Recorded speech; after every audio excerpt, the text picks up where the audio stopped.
con dos conceptos importantes. El primero, que es el antígeno. ¿Qué es un antígeno? Un cuerpo extraño. Un cuerpo extraño, excelente. ¿Qué más?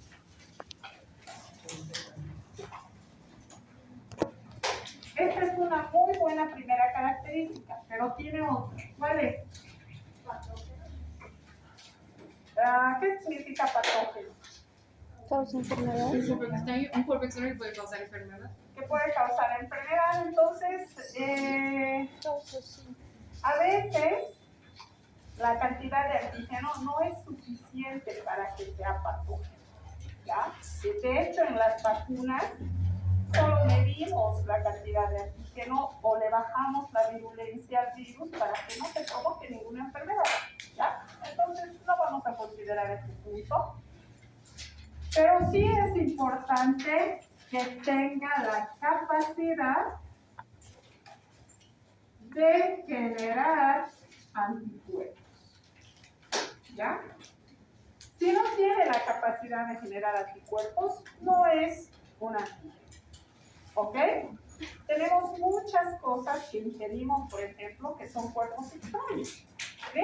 Pero no tiene la capacidad de generar anticuerpos, entonces no son necesariamente antígenos, ¿ya? Entonces, esta es otra característica importante, ¿ya? Y la tercera característica importante es que tenga receptor. ¿Para quién? Para los linfocitos. ¿Ok? Se tiene que poder unir o a un anticuerpo o se tiene que poder unir a un receptor de linfocitos T o B. ¿Ya? Entonces, para que cuando nosotros pensemos en antígeno, en nuestro concepto, inmediatamente vamos a manejar estas tres características. ¿Qué es un cuerpo extraño? Que tiene que tener la capacidad de generar anticuerpos y que tiene que tener además un receptor, ¿ya? Porque con ese receptor se va a poder unir al anticuerpo, o se va a poder unir al linfocito, o se va a poder unir a la célula presentadora de antígeno, ¿ya? Para empezar y desencadenar toda la reacción de la respuesta inmunitaria, ¿ok? Además de esas características, tiene que tener otras que nosotros le podemos decir características o le podemos decir factores. Doctora, hay chicos afuera.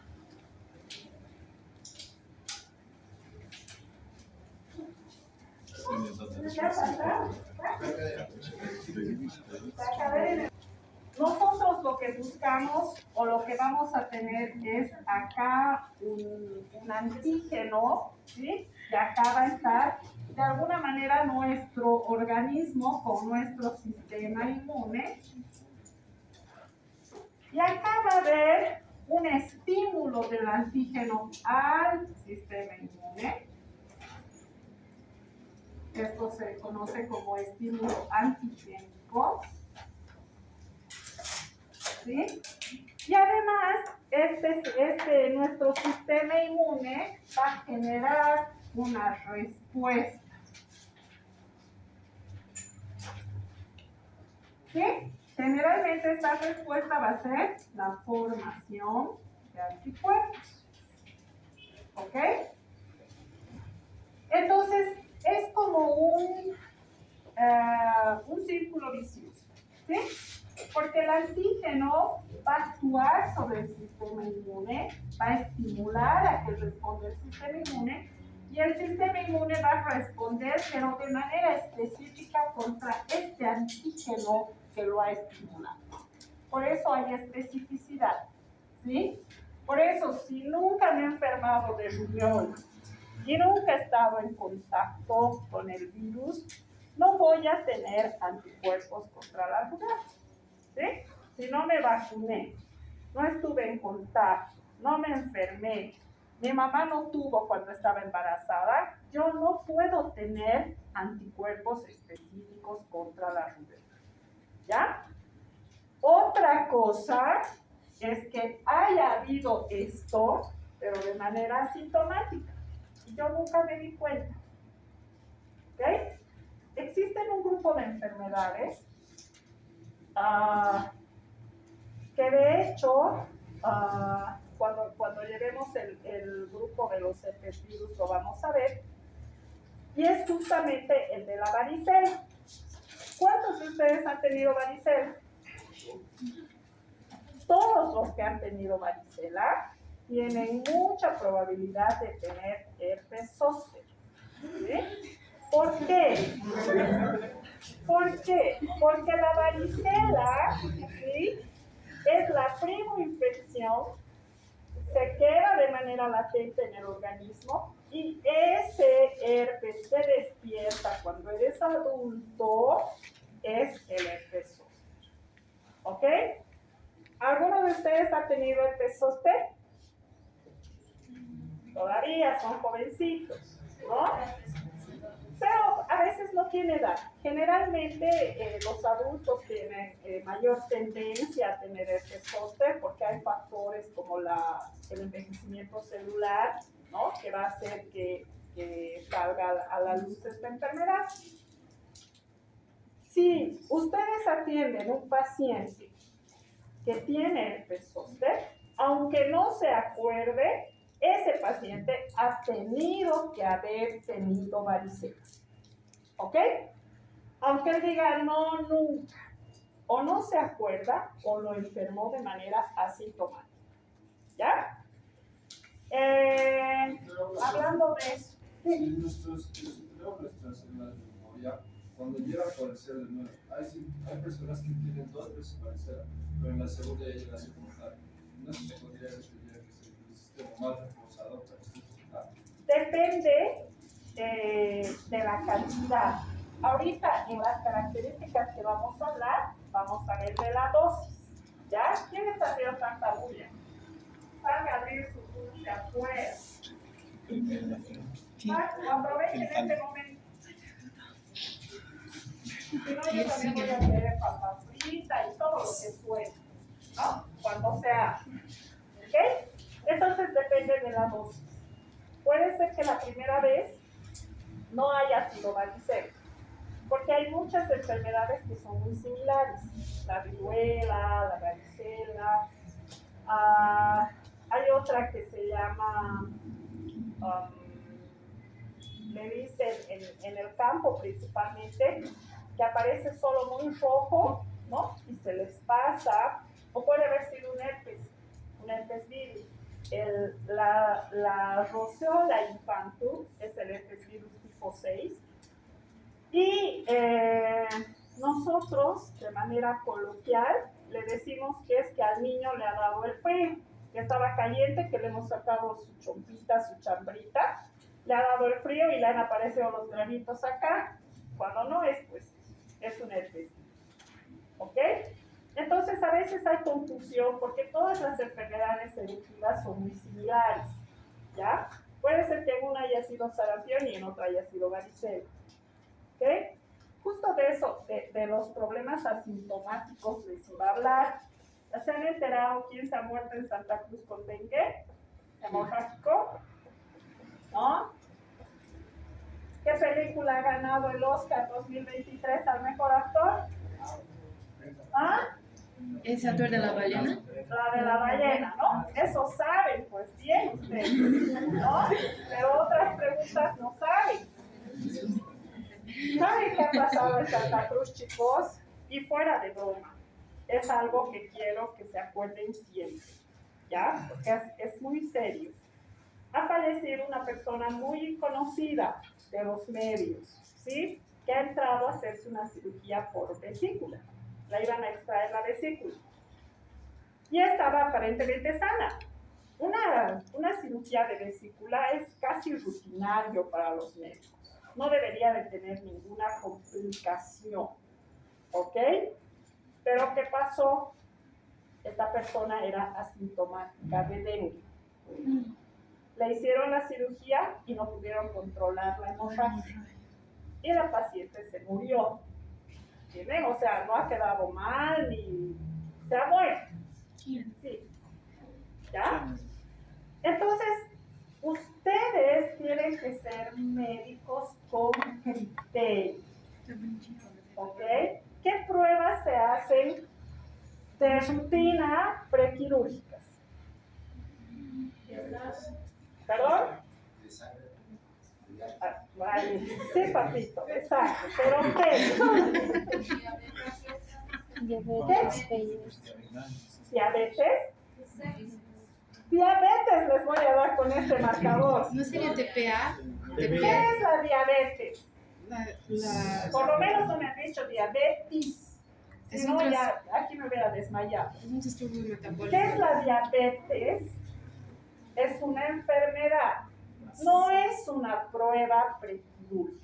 Sí. ¿Cuál es la prueba? La determinación de glucemia. ¿Ya? Si quieren glicemia. Si quieren glucosa en sangre. ¿Ok? Pero no me van a decir diabetes, porque me voy a enojar. ¿Ya? Está bien, se están formando, pero tienen que aprender. ¿Ok? Generalmente, alguien me decía TP. Yo. ¿Qué es el TP? Para saber los coagulantes. ¿Ya? ¿Dónde está la coagulación sanguínea? ¿Ya? Generalmente vamos a pedir o van a pedir ustedes glicemia. Hay muchos que piden urea y creatinina. ¿Para qué será? ¿Para qué es la urea y la creatinina? Ya están avanzando. Dios mío. Es que sí. ¿Para qué es? Buenas noches. ¿Para qué quiere? ¿Para qué es? ¿Para qué es? Pruebas de función. Ah, ¿De qué función? renal. Renal. Prueba de renal. ¿Ya? Normalmente, o la mayoría de los médicos que son responsables piden hemograma. ¿Qué va a ser lo más importante del hemograma? Las plaquetas, ¿sí? Los glóbulos blancos, ¿ok? La distribución de los glóbulos rojos. Si su paciente va a estar con una infección, sus glóbulos blancos van a estar elevados, etcétera, etcétera. No viene al caso. Hemograma, urea, creatinina, glicemia, y le voy a hacer tiempo de protrombina y tiempo de tromboplastina. ¿Ok? ¿Por qué yo les digo que ustedes tienen que acostumbrarse a pedir las dos? Porque son diferentes vías de coagulación. ¿Ya? Miden diferentes factores. ¿Ok? Yo prefiero, y ahora se los digo, que ustedes pidan TP y TPTA a que me pidan tiempo de coagulación y tiempo de sangre. ¿Ya? ¿Por qué? ¿Alguien sabe qué es el tiempo de coagulación, el tiempo de sangría? ¿Se han hecho alguna vez? Resulta que estas pruebas eran las primeras con las que veíamos más o menos cómo estaba la coagulación de la persona. Para el tiempo de sangría les pinchamos en el lóbulo de la oreja y esperamos a ver en cuántos minutos deja de sangrar. ¿Ok? Para el tiempo de coagulación agarramos la muestra en un tubito y lo ponemos al baño María a 37 grados y vemos en cuántos minutos coagula. Pero para mí estas pruebas ya son obsoletas. Se los digo con sinceridad. ¿Sigo haciendo todos los días? Sí. Pero ya son obsoletas, ¿por qué? Porque depende del ojímetro de la bioquímica. ¿Okay? Para mí, ya está coagulado. Le pongo 8 minutos. Para mi compañera todavía no está coagulado, le ha puesto más sangre, su baño María no está en 37 y le va a poner 10 minutos. La sangría, hay algunas lancetas, las primeras, que son así, que te hacen un tajo en la oreja. Obviamente eso va a sangrar pues 4 minutos, 5 minutos. Hay otras lancetas que son una puntita así chiquita. que son las de plastiquito, las celestes, ¿no? Esto al minuto y medio ya no te va a provocar mayor sangrado. Entonces va a depender incluso de la fuerza con la que tú le vas a hacer la función. Entonces por eso para mí esto ya no tiene sentido, ¿ok? En cambio, el tiempo de protrombina y el de tromboplastina activada trabajamos con reactivos de coagulómetros, ¿ya? Entonces, para mí, miden mejor los tiempos de coagulación, ¿ya? Y por supuesto, hay médicos muy responsables que piden la prueba del HIV, ¿ok? ¿Por qué? Porque obviamente te puedes enfermar con HIV por contacto con sangre contaminada, ¿ya? Entonces, el responsable pide esto de manera básica, ¿ya? Para la cirugía, ¿ok? Pero, ¿dónde está el criterio? Hasta el año pasado, ¿qué le hemos aumentado a este prequirúrgico? Pruebas de... Antígeno nasal. ¿Sí? ¿Por qué? Porque voy a estar en contacto con el paciente, etcétera, etcétera. Este año, ya no muchos. He visto que los oculistas todavía piden el antígeno nasal y es lógico porque están en contacto cercano con toda esta zona, ¿no es cierto? Está bien, ¿ya? Pero después, algunos piden, algunos no. Hay pacientes que no se quieren hacer la prueba. Y te lo firman y te dicen, no me voy a hacer el antígeno nasal porque ya me he vacunado, ya me he enfermado, estoy bien, etcétera, etcétera. Decisión de cada uno. Pero, si estoy en Santa Cruz, que está con su pico más alto de casos de dengue, tengo pues que solicitar una prueba de dengue. ¿Ok? La paciente, que en paz descanse, no tenía ningún síntoma. Estoy bien, o sea, quiero hacerme una cirugía de vesícula. Perfecto, ¿sí? Si le sale el caso positivo de dengue, ya evaluarán, ¿no? Es tan urgente la cirugía, porque puede ser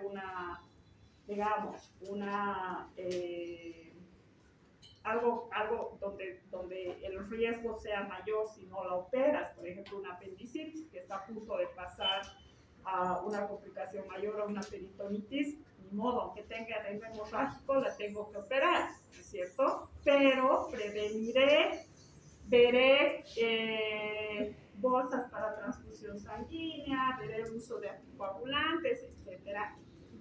¿Por qué? Porque la versión más grave del dengue es el dengue hemorrágico, ¿ya? Ahora, eso no significa que el 2025 ustedes sigan pidiendo antígeno nasal y prueba para dengue, ¿no es cierto? Si no hay un pico de dengue, si no hay un pico de COVID-19, no hay motivo. Pero no se olviden, ¿ya? Por eso ustedes tienen que ser éticos, ¿ya? Y por eso les pregunto de las noticias, porque viven acá. Si ahora me dicen, no tengo tiempo para las noticias, ¿qué me han dicho en el otro curso? No tengo dinero para el cable, pero tienes Facebook en tu celular.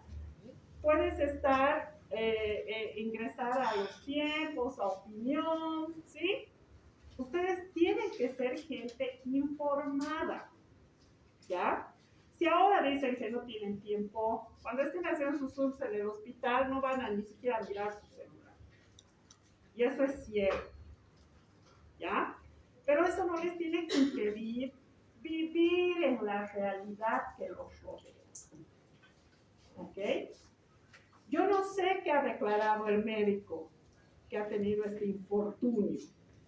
Seguramente para él ha sido una cirugía más. O sea, en 20 minutos salimos, ¿no es cierto? Pero no ha pasado así. ¿Ok? Entonces es una irresponsabilidad. ¿Ya? Por eso ustedes tienen que estar al tanto. Tienen que saber todo respecto a la realidad en la que están trabajando, a la realidad en la que están viviendo. ¿Ok? ¿Estamos de acuerdo? No se van a olvidar, ¿ya? Todo es importante, ¿sí? Bien, entonces, ¿cuáles son estos factores? Aquí le vamos a llamar. Estas son las características en la definición del antígeno y acá vamos a tener a los factores. Primero, la complejidad. ¿Ya? ¿Qué quiere decir esto? ¿Cómo va a influir la complejidad? Cuanto más extraño sea, cuanto más compleja sea la estructura, más extraña va a ser. Y cuanto más carácter extraño tenga, más inmunogénico será. ¿Ya? Entonces, la complejidad va a tener una relación directa con la inmunogenicidad. ¿Ok? Y es lógico, ¿no? ¿Qué significa directo? Relación directa, ¿cómo es? Ha llevado silogismos en filosofía, ha llevado matemáticas. ¿Cómo es la relación directa? ¿Nadie ha llevado filosofía? Más complejo, más inmunogénico. ¿Ya? Eso es relación directa. ¿Ok? Mientras más grande sea el antígeno, mientras más componentes tenga en su estructura, una estructura bioquímica más compleja, más inmunogénico va a ser. ¿Ya? Siguiente. Si nosotros hablamos, por ejemplo, de la estructura bioquímica, que tiene mucha relación con el tamaño, lo voy a hacer acá para que vean atrás. Estructura bioquímica, que está muy relacionado con el tamaño. ¿Por qué? Porque a mayor estructura bioquímica, mayor tamaño en cuanto a peso molecular. ¿Ya? Y resulta que tenemos desde sustancias inorgánicas, pasando por lo que son los ácidos, los lípidos, las proteínas, los aminoácidos, hasta lo que son las proteínas, que además de ser proteínas, tienen otros componentes. Son las ricas en tirosina. ¿Ya? Y resulta que estas, igual, las sustancias inorgánicas son menos inmunogénicas y las proteínas ricas en tirosina son más inmunogénicas. ¿Por qué? Porque tienen que ver con la complejidad, tienen que ver con la estructura bioquímica y tienen que ver con el tamaño. ¿Ya? Ejemplos de sustancia inorgánica. ¿Qué sustancia inorgánica conoce? El agua. ¿Cuál es su estructura bioquímica? H2O. Esto quiere decir que vamos a tener una molécula de oxígeno y acá vamos a tener una de hidrógeno y otra de hidrógeno. ¿Cuál será su peso molecular? ¿Se acuerdan? 16 es del oxígeno. Uno del hidrógeno, uno del otro hidrógeno, 18. ¿Ya? Entonces es una sustancia inorgánica que no es compleja y que tiene un bajo peso molecular. ¿Ya? Lípidos, ya sabemos, las grasas. Ejemplo de proteína. Los kilómetros. ¿Qué es una proteína? Muchos aminoácidos. Ejemplo. ¿Ya? O sea, en realidad las carnes, ¿no? Son proteínas. Un trozo de pollo, un trozo de res, de cerdo, etc. ¿Y cómo serán sus estructuras? ¿No? ¿Se dan cuenta? ¿Se acuerdan de esta representación? De los carbonos, ¿no?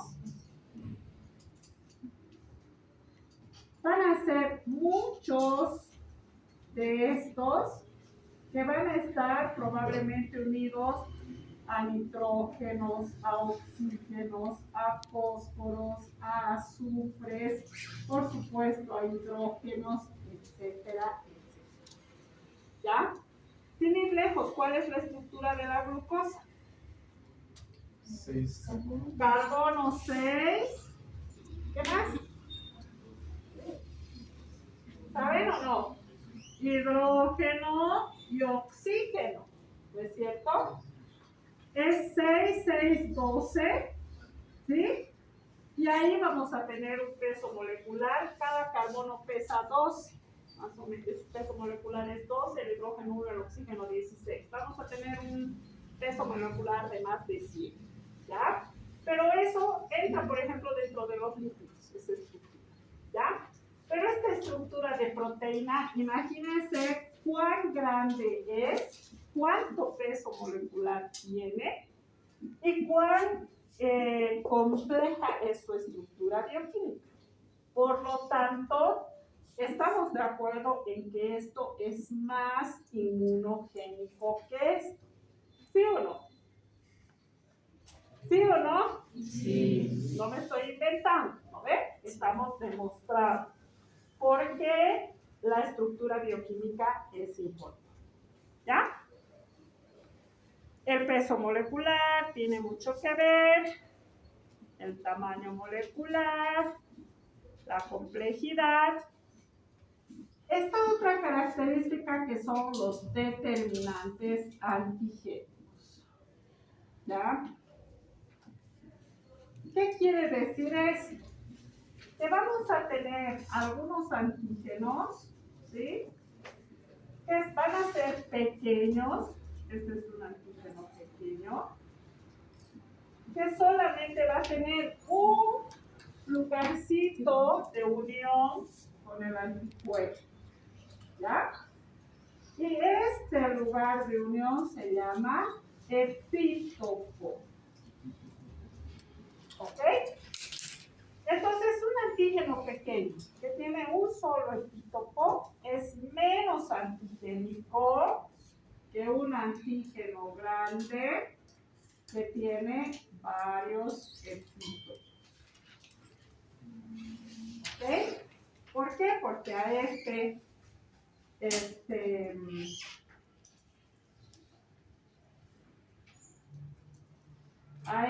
nuestro antígeno le van a suceder que se va a poder unir a varios anticuerpos.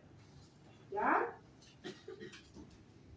Y al final vamos a formar una roseta. ¿Ok? ¿Por qué? Porque es un antígeno grande. Los antígenos grandes tienen hasta 10 epítopos. ¿Ok? Entonces, por supuesto que un antígeno grande que tenga una estructura bioquímica compleja, con un peso molecular mayor, va a ser más antigénico, más inmunogénico que una estructura pequeña. ¿Ok? Bien. Otra característica importante, la constitución genética.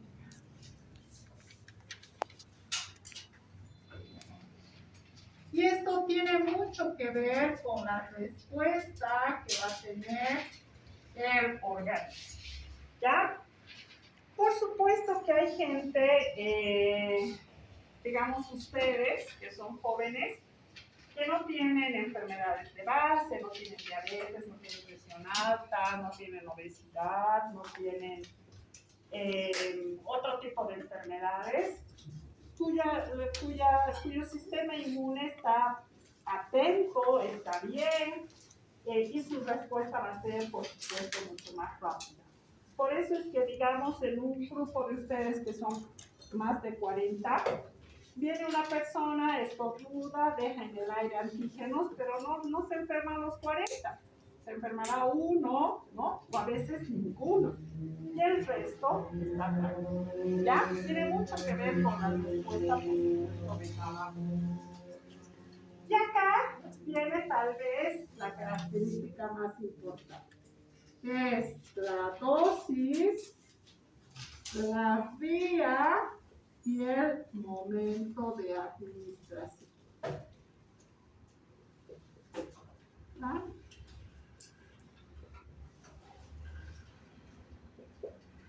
Donde la dosis está por demás explicarlo, ¿no?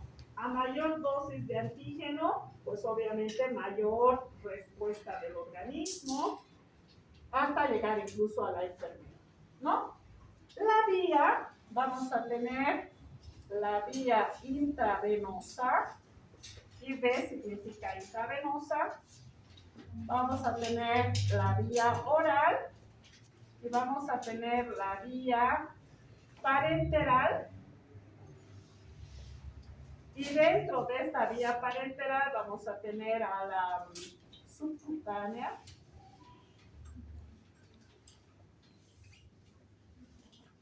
intradérmica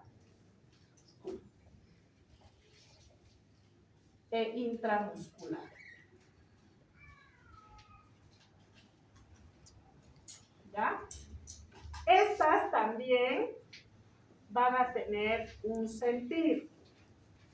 ¿Cuál creen ustedes que sea más inmunogénica? ¿La vía intravenosa o la vía parenteral? Intravenosa. ¿La intravenosa es más inmunogénica? Más inmunogénica. Así iría, ¿no? De menos a más. ¿Estamos de acuerdo? ¿Por qué? ¿Por qué la intravenosa? Porque va directamente a través de sanguíneo. En cambio, la parenteral varía mucho, digamos, si es entre los 3 días que tienen subcutánea y es intradérmica, entonces va a variar el tiempo, digamos, en el y si va directo, ¿a dónde va directo? Esta vía intravenosa. Si digo intravenosa, ¿a dónde va?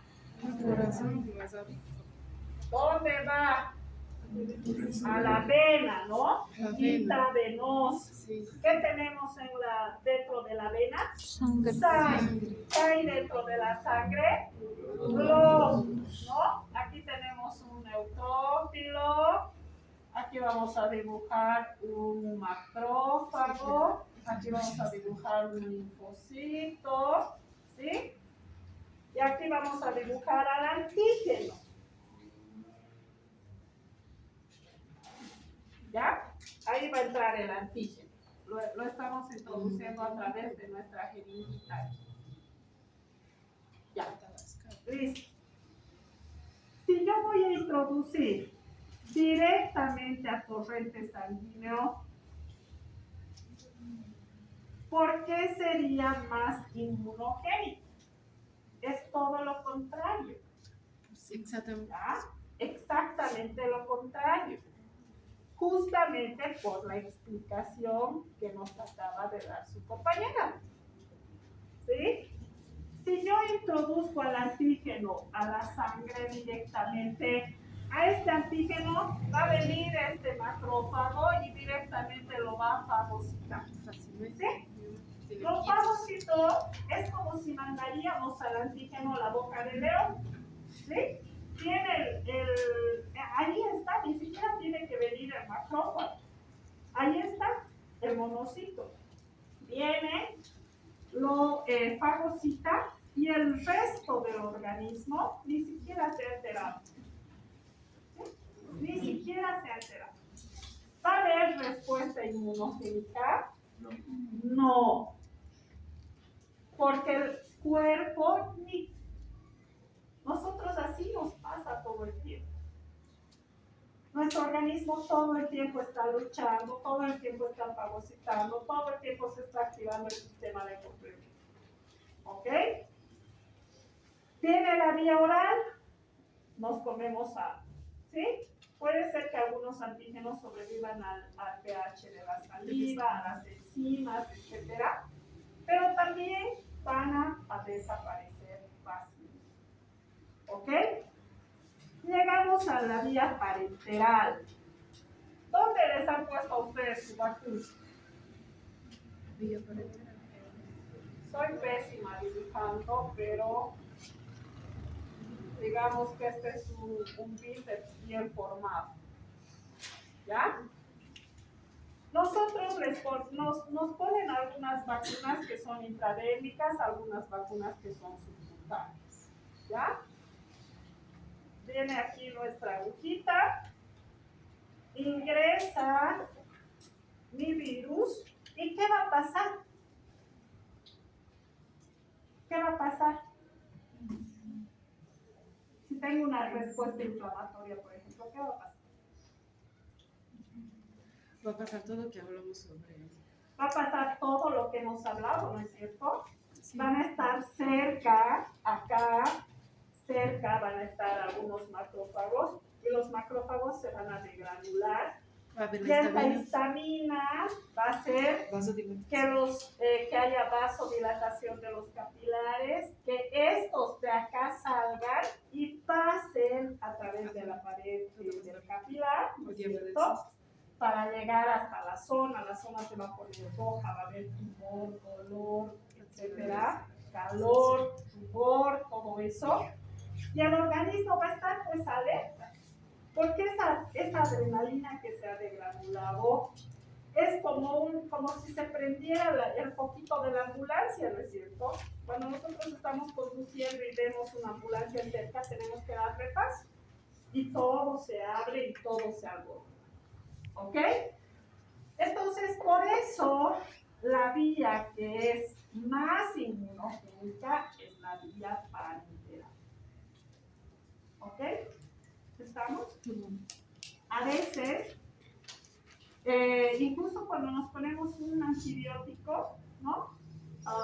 Por vía intramuscular, bueno, ustedes son médicos, los enfermeros y las enfermeras son capísimas en esto.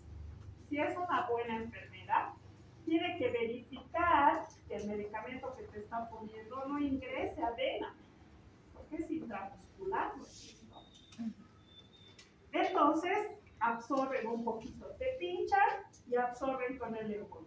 Si no sale sangre, quiere decir que no están en vena y recién te aplican el medicamento. Pero si sale sangre, quiere decir que estoy pinchando a la vena. Entonces, una buena enfermera no debería de pinchar. ¿Ok? Entonces, pasa mucho con los niños.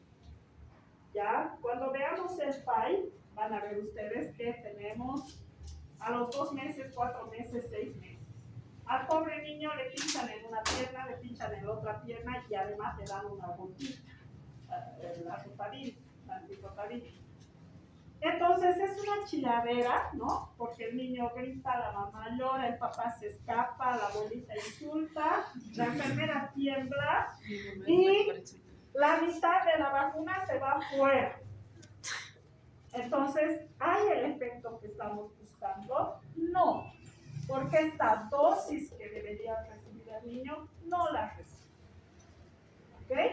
Entonces, por eso a veces tenemos niños que tienen sarampión, que tienen rubiola, a pesar de que hayan recibido su vacuna. ¿Ya? Entonces, fíjense cuán importante es esto. ¿Ok? Si no es la dosis adecuada, no vas a tener el efecto que esperas. ¿Ya? Es muy importante. Si no es la vía de administración adecuada, no vas a tener el efecto que esperas. Si tú no tienes una estructura compleja, no vas a tener inmunogenicidad. Por eso hay mucha gente que tiene alergia a todas las carnes marinas, digamos, ¿no? Pero no le tenemos alergia al agua, no le tenemos alergia a la sal. Es una sustancia inorgánica. ¿Cuál es la fórmula de la sal? Apenas cloruro de sodio. Nada más. Sí. ¿Ya? Entonces, lo más complejo es más inmunogénico. Lo que tiene mayor peso molecular es más inmunogénico. Lo que tiene una estructura bioquímica más compleja es más inmunogénico. ¿Ok? Lo que ingresa por vía parenteral es más inmunogénico. ¿Estamos de acuerdo? Sí. Muy bien. Los anticuerpos. ¿Qué es un anticuerpo?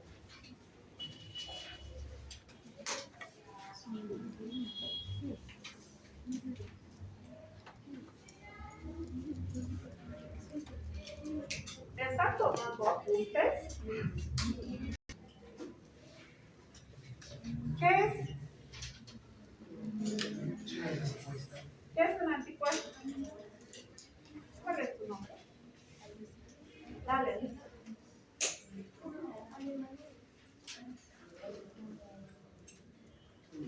Sé que están producidas por los linfocitos B y lo producen en presencia de un antígeno como para poder sensibilizar a nuestras células. Ya. Cuando les diga que es un anticuerpo, me van a decir es una inmunoglobulina. ¿Ya? ¿Qué es la inmunoglobulina? Es una proteína plasmática.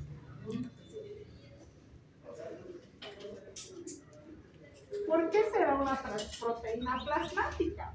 Nos acaba de decir Alicia, ¿no es cierto? Es de los linfocitos. ¿Dónde están los linfocitos? En el plasma. ¿Ok?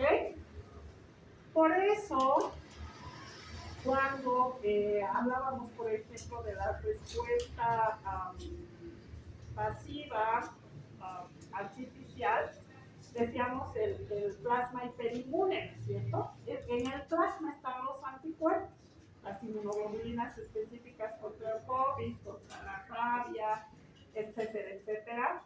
Y podemos hacer uso de estas, ¿ok? Entonces, estas inmunoglobulinas van a reaccionar de manera específica. ¿Con quién? Con el antígeno que ha generado su producción. ¿Ya? Como bien nos decía Alicia, estas van a estar presentes ¿dónde? En los linfocitos B. ¿Y estos linfocitos B dónde maduran? En la médula ósea, ¿dónde más? En los ganglios linfáticos. Les comento que en las amígdalas, ¿sí? Y esto ha sido también sujeto de algunas contradicciones. ¿Algunos de ustedes es operado de las amígdalas? ¿Les han extraído las amígdalas? ¿A ti? ¿Cuándo? Ya. Si ustedes les preguntan a sus papás, es muy probable que la mayoría haya tenido una cirugía de amígdalas. ¿Por qué?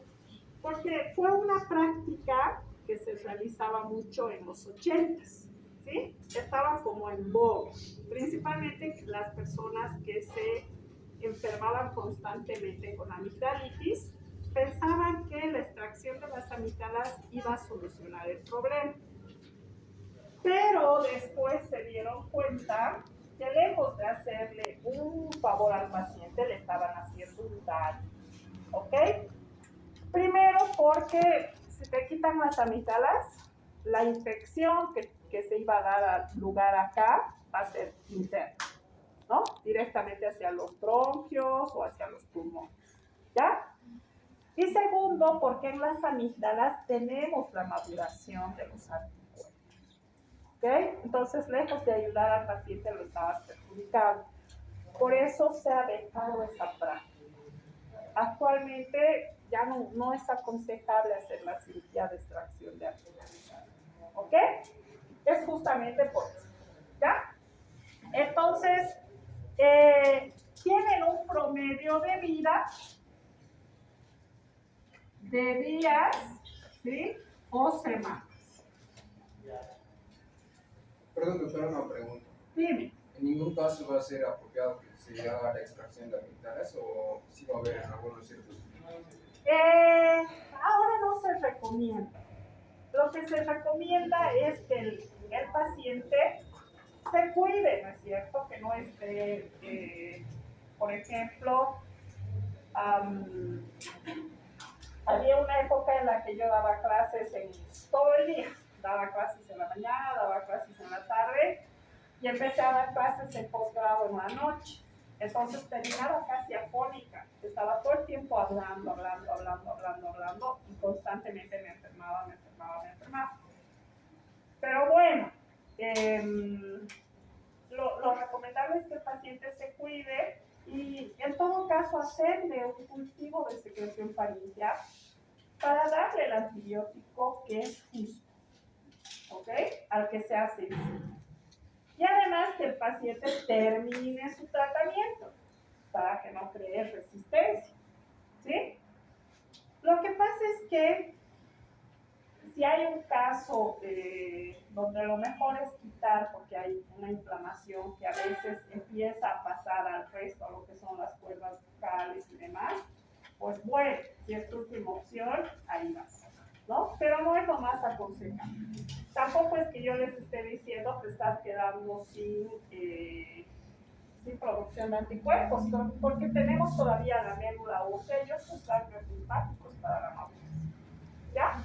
Pero es una práctica que ha desaparecido. Por eso ustedes no tienen probablemente estas síntomas, ¿ya?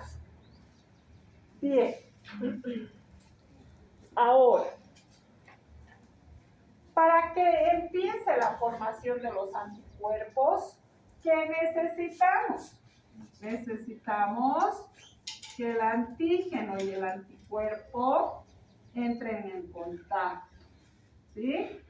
Y esto normalmente vamos a tenerlo en la fagocitosis, ¿ya?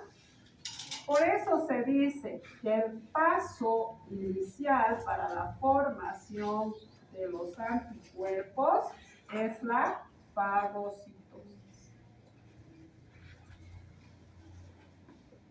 Con eso empieza todo, nuestra respuesta, nuestra maduración de inmunoglobulinas, la producción de las inmunoglobulinas que van a recurrir hacia lo que es la zona donde se encuentra el antígeno y demás.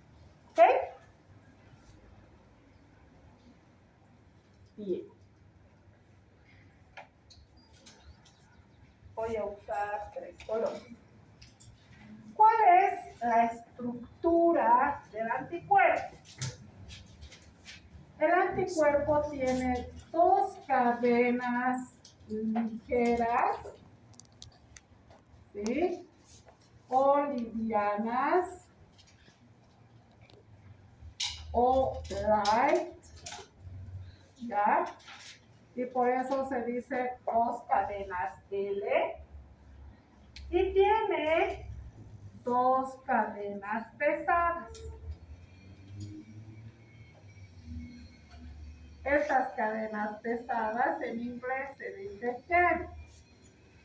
Por eso van a encontrar en la estructura que tiene 2 cadenas H. ¿Ya?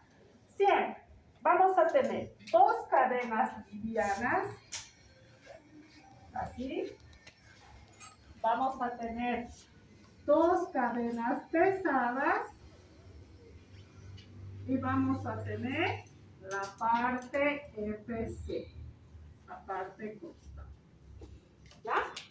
Entonces es más o menos así. Y aquí le voy a hacer un cortecito. Y aquí le voy a hacer un cortecito. Estas negras son las cadenas livianas, ¿sí? Esta es la parte variable.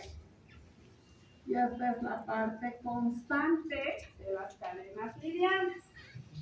Y estas son las cadenas pesadas. Esta es la parte variable y esta es la parte constante. ¿Ok? Esta porción de acá se llama porción FC. Además, vamos a tener que estas se van a unir por puentes disulfuros. Van a ser las que los unen. ¿Ok? Entonces, por eso cuando nosotros dibujamos un anticuerpo, dibujamos una Y, porque es algo similar a ese estructura. ¿Ok? Pues resulta que estas cadenas livianas pueden ser de dos tipos. O son capa o son lambda. ¿Ya? Todas las inmunoglobulinas o tienen cadena capa o tienen cadena lambda. ¿Ok? De hecho, sus cadenas livianas son esas. ¿Qué pasa con las cadenas pesadas? Estas cadenas pesadas son de 5 tipos. ¿Ok? Pueden ser cadena alfa, puede ser cadena gamma, puede ser cadena delta, puede ser cadena epsilon y puede ser cadena. ¿Ok? Y cada inmunoglobulina va a tener cualquier cadena L y va a tener uno de estos tipos de cadena H. ¿Ya? Cadena pesada. ¿Qué inmunoglobulina tendrá cadenas alfa? O sea, más fuerte. La IgA. ¿Qué inmunoglobulinas tendrá cadenas gamma? Ahí atrás. La IgG. ¿Qué inmunoglobulinas tendrá cadenas delta? La IG delta. Cadena delta, ¿qué IgG será? ¿Qué IG? Perdón. IG. ¿Qué será? La IgD. Estoy diciendo delta. ¿Ya? Si tiene cadena epsilon, IgE. Y si tiene cadena mu, IgM. IgE. ¿Está claro? Muy bien. ¿Ya? Me alegra que esté claro. Porque cuando les pregunto en el examen tipos de inmunoglobulinas A, B, C, D, E, como si fuera el abecedario, ¿ya? Y no es así. Cada cadena pesada le va a dar un nombre y le va a diferenciar a la inmunoglobulina. Entonces, de ahí es de donde nosotros podemos clasificar los 5 tipos de inmunoglobulina. ¿Ok? Llamaremos lista porque se va a unir. Bien, me has hecho recuerdo porque no hemos visto eso. Es la fracción que se va a unir al linfocito. ¿Ya? Por eso cuando dibujamos a nuestros linfocitos, ¿se acuerdan que siempre dibujo así? Con las partes de los brazos hacia afuera, porque esta es la parte FC que se va a unir al linfocito. ¿Ok? Y esta parte de acá, variable que es la de los brazos, ¿a quién se unirá? Anticuerpo. ¿Cómo que al anticuerpo? Este es el anticuerpo. ¿Sí? Se va a unir al antígeno. ¿Ya? Normalmente para nosotros nuestro antígeno es el virus. ¿Ok? Pero obviamente el antígeno es la bacteria, el hongo, ¿ya? Son muchos cuerpos extraños que tienen la capacidad de la generación de respuesta inmune. ¿Ya? Para nosotros normalmente va a ser el virus. ¿Ok?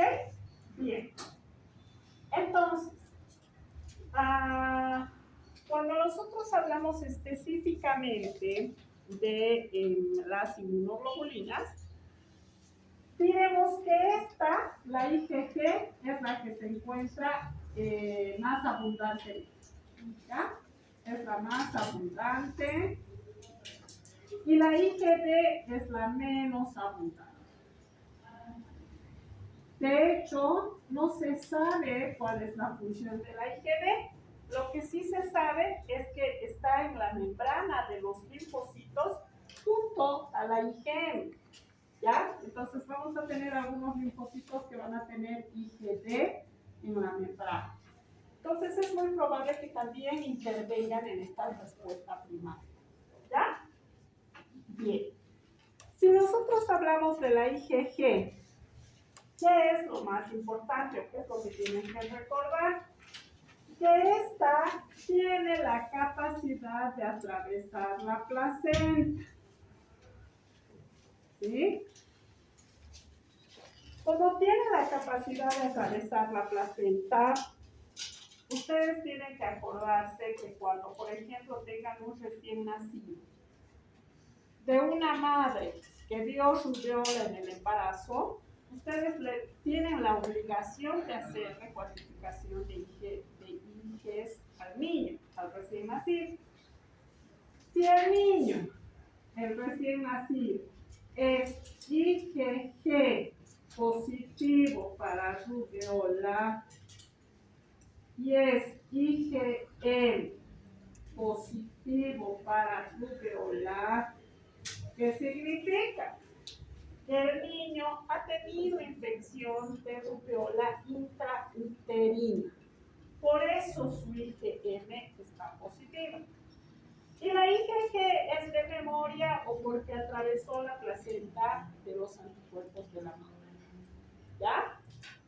Sí, es muy probable que este niño nazca con retraso mental, con sordera, con ceguera, con infarto esplenomegálico. ¿Sí? Es un cuadro muy triste de los niños que nacen con rubiola. ¿Qué pasa si solamente es IgG positivo y es IgM negativo? Significa que estas IgGs no son del recién nacido. ¿De quién son? De la madre. ¿Ameritará tratamiento para el niño? No. ¿Por qué? Porque afortunadamente su IgM le dio negativo. ¿Ya? Y de cualquier enfermedad, ¿ok? De cualquier enfermedad. Entonces, una característica de la IgG es que está presente en la respuesta secundaria. ¿Qué significa eso? La tercera de la primera fila. ¿Qué significa?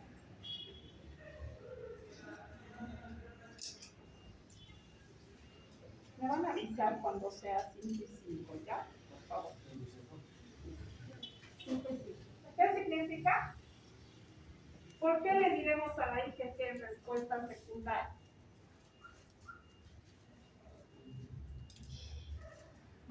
¿Quién sabe? Es que cuando ya pasó, ya venció la... ¿Sí? Ya pasó. Pero ¿por qué le decimos respuesta secundaria? Si nosotros graficamos la enfermedad después del contacto con el antígeno, acá vamos a graficar los días y acá vamos a graficar la concentración de las IgG, de las Igs. Vamos a tener a partir del día 0 una elevación y luego una caída. ¿Quién va a ser la primera en aparecer? La IG. La IgA es la secretora. La IgM. ¿Ok? Entonces, a esto yo le voy a decir respuesta primaria. ¿Ok? Es la primera en aparecer. Cuando más o menos hayan pasado 7 días, en muchos 14, vamos a empezar con la subida de la IgG. Por eso le decimos respuesta ¿qué? Secundaria. ¿Ya?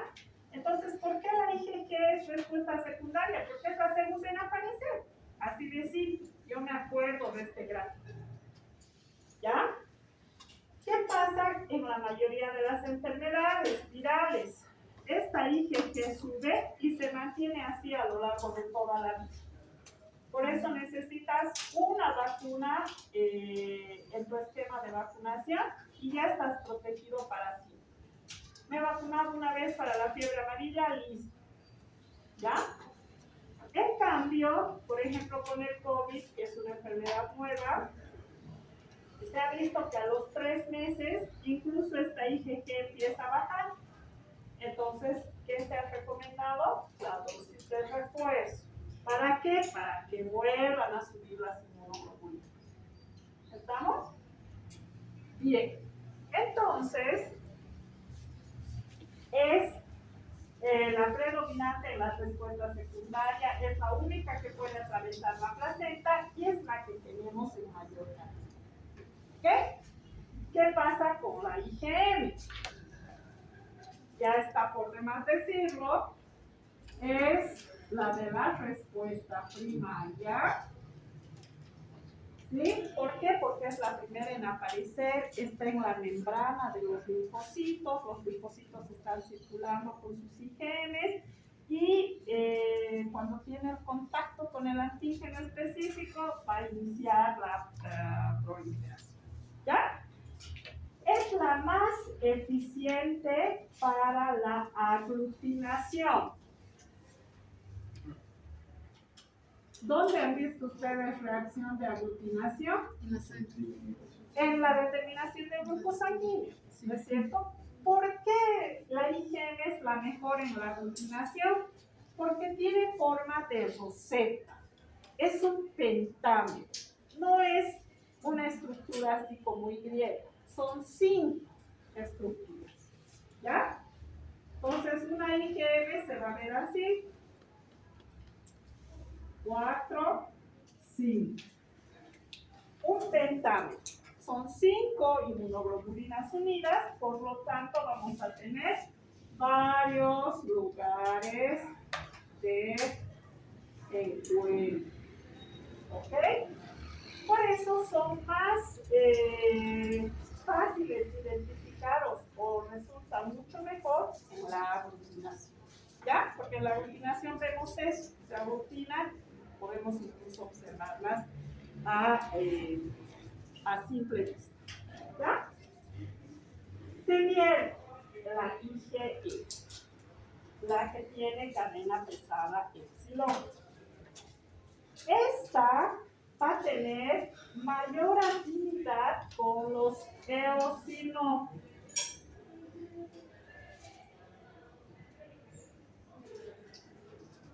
¿Ya?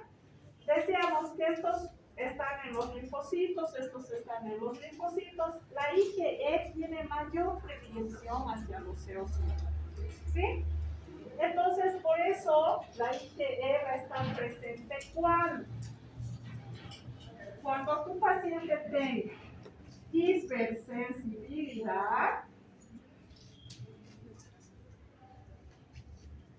o alergia y cuando tenga parasitosis. ¿Ok? Ahorita en esta época que está habiendo como un cambio en el clima, ya hay sequedad de las mucosas y los niños están con rinitis. Los pediatras nos están pidiendo casi todos los días cuantificación de IgE, recuento de moco nasal y hemograma. ¿Sí? Entonces, ¿qué pasa si el niño es alérgico? Tiene una rinitis alérgica.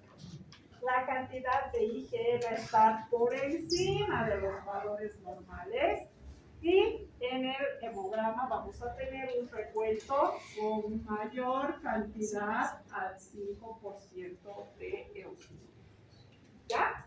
Si está con una rinitis, le hacemos su recuento de eosinófilos nasales mayor al 50%.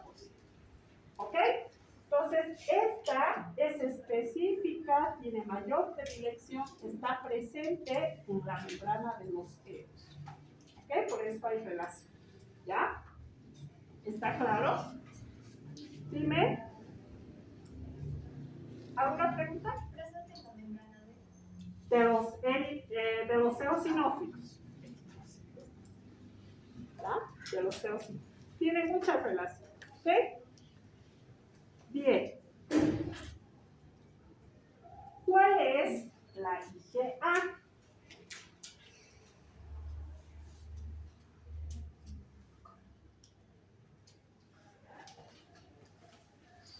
Esta es conocida como la secretoria. ¿Ya? ¿Por qué? Porque está presente justamente en las secreciones. ¿Qué secreciones tenemos? Principalmente leche, pero también tenemos otras secreciones como la secreción vaginal, la secreción nasal. ¿Ok? Existe, por ejemplo, una bacteria, la Neisseria sp, ¿qué nos da la Neisseria? ¿Qué enfermedad? La gonorrea, ¿no es cierto? Esta bacteria tiene una proteasa que es específica para destruir a la IgA. ¿Se dan cuenta? Entonces fácilmente puede ingresar y colonizar la zona vaginal. Por eso cuando se está en contacto con la Neisseria, la IgA que está ahí para defender es la primera en ser respuesta. ¿Ya? Pero porque tiene una enzima. Esta bacteria genera esta enzima. Y esta proteasa elimina las IgAs, entonces es mucho más fácil para la bacteria colonizar la zona. ¿Ya? Entonces así, algunos antígenos tienen también como estos métodos diferentes para poder ingresar. ¿Ok? Esa es la función de cada una de las inmunoglobulinas. La D, que es la menos abundante y que no tiene todavía algo muy bien estudiado. ¿Alguna pregunta? Bien. Entonces, como hemos visto hoy lo que es antígeno y anticuerpo, que hemos entendido que una vez que se da como paso inicial la fagocitosis, recuerdan que después de la fagocitosis teníamos la excreción del cuerpo residual y que esta exocitosis de los residuos, ¿qué tenía? ¿Se acuerdan de la fagocitosis? ¿Qué tenía? ¿Qué tenía? Otra vez vamos a empezar con los repasos. Ya estábamos bien. Interleuquinas, ¿no es cierto? Y estas interleuquinas, ¿qué hacen? Atraen a más fagocitos, pero también pueden empezar lo que es la activación del sistema de complemento. ¿Ya? El sistema de complemento puede ser considerado como respuesta innata, pero también como respuesta adaptativa. ¿Ya? ¿Por qué? Vamos a ver, la siguiente clase vamos a empezar directamente con el sistema de complemento, que las diferentes vías que inician el sistema de complemento, entre ellas, por ejemplo, está la vía de la manosa, con algunas bacterias que en su capa externa tienen la capacidad de activar el sistema de complemento. Entonces la bacteria ingresa, inmediatamente se activa el sistema de complemento por esa vía. Esa sería una respuesta innata. Pero si sucede la fagocitosis y como resultado de la fagocitosis hay la exocitosis de interleuquinas que van a iniciar el sistema de complemento, va a ser una respuesta adaptativa. ¿Ya? ¿Estamos de acuerdo? Doctorita, Sí. Ya es tiempo, sí. Por eso, la siguiente clase vamos a empezar directamente con sistema de complemento.